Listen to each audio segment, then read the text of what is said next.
Homens que agridem mulheres começam a sentir no bolso o peso dessa covardia.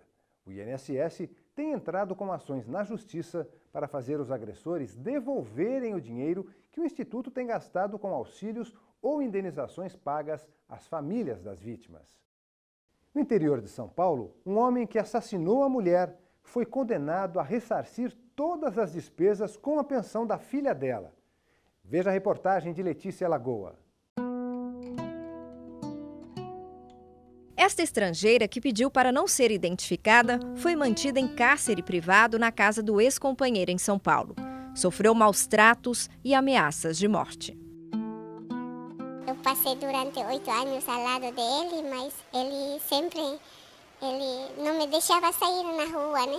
Então ele sempre dominava a gente, né? Eu falei, eu quero separar de você.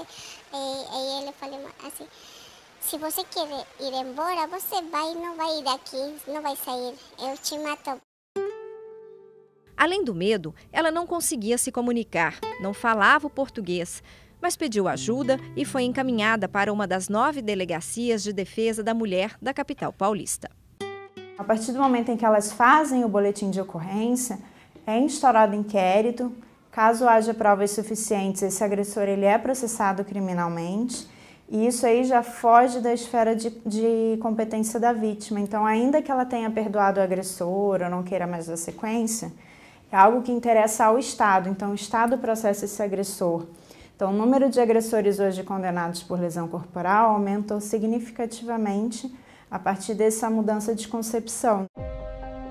Mesmo depois da criação das leis Maria da Penha e do feminicídio, que punem os agressores, o combate a este tipo de violência no Brasil parece não ser suficiente. 8 mulheres morrem todos os dias e pelo menos 30% delas são assassinadas pelos atuais ou ex-companheiros. Estatísticas que colocam o país em 5º lugar no ranking entre os que mais matam mulheres no mundo. O que acontece é que é comum que a vítima se veja presa nesse ciclo.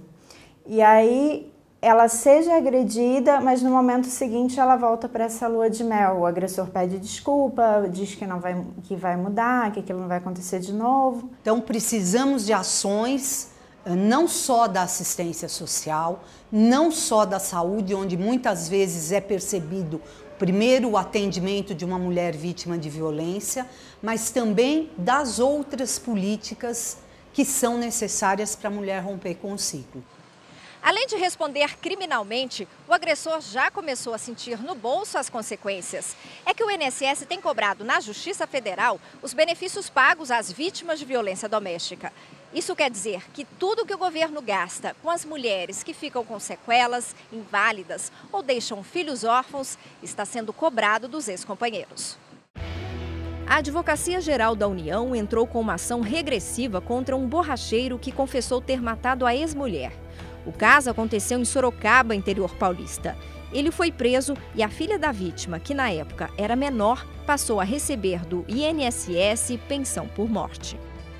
O pedido na ação regressiva é o ressarcimento de toda a despesa pública suportada em virtude do cometimento desse ilícito. É importante salientar que, apesar de o INSS pagar esse benefício, quem custeia a Previdência Social é toda a sociedade. Então é a sociedade como um todo que está tendo esse prejuízo. Então, num primeiro momento, esta ação regressiva visa viabilizar este ressarcimento. Este juiz federal que analisou o processo condenou o autor do crime a ressarcir todos os valores pagos pela Previdência Social à filha da mulher assassinada. Quando ele pratica um ato ilícito, surge a possibilidade da responsabilização civil, né? Então, se os cofres públicos estão arcando com aquele ato ilícito praticado por ele, ele tem o dever de recompor esse valor que foi pago. Então, durante esses 5, 6 anos em que houve esse pagamento, ele tem o dever de recompor esse valor, não transferir para a sociedade pelo ato ilícito que ele praticou.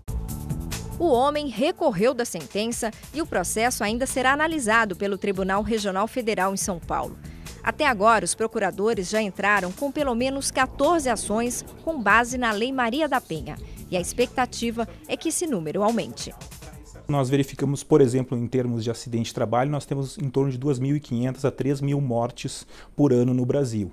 Casos de feminicídio, as estatísticas registram 5.000 casos de morte de mulheres. Então, de fato, é um cenário bastante prejudicial, um cenário bastante drástico que impõe o implemento de medidas, e a Advocacia da União está tentando concretizar essa eficácia punitivo-pedagógica para reduzir esse número de violência doméstica. É lógico que você nunca vai trazer a vida daquela pessoa de volta, você não vai trazer o convívio da mãe com a filha, você não vai trazer tudo isso.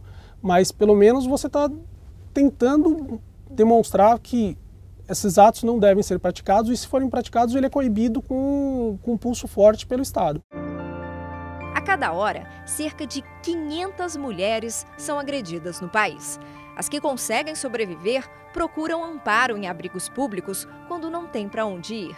Na cidade de São Paulo, há 5 centros de acolhida especial que ajudam na recuperação delas.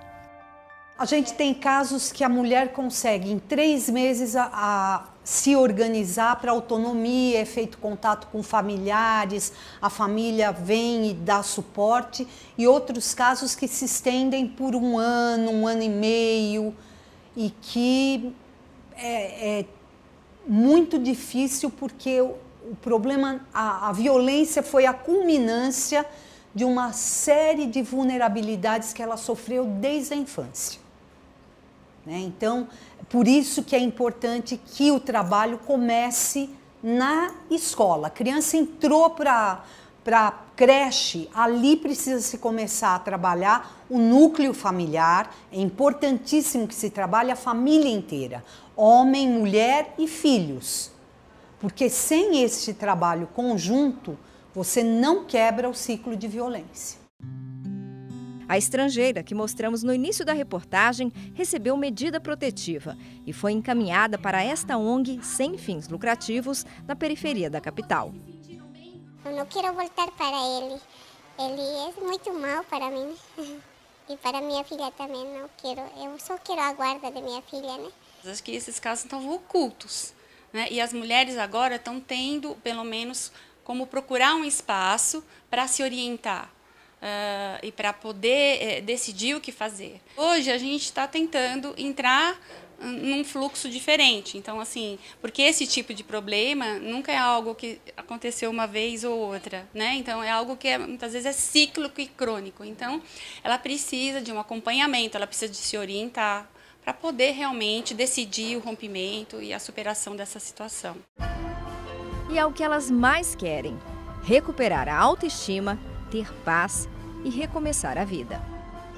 Aprendi que eu tenho muito valor, aprendi que eu posso ser uma mulher fantástica, aprendi que eu sou forte, muito forte, porque apesar de tudo que eu ouvi, tudo que me causou mal, hoje eu consigo conviver com isso muito bem, já não me afeta mais, porque ele sempre fazia eu acreditar que eu não era nada.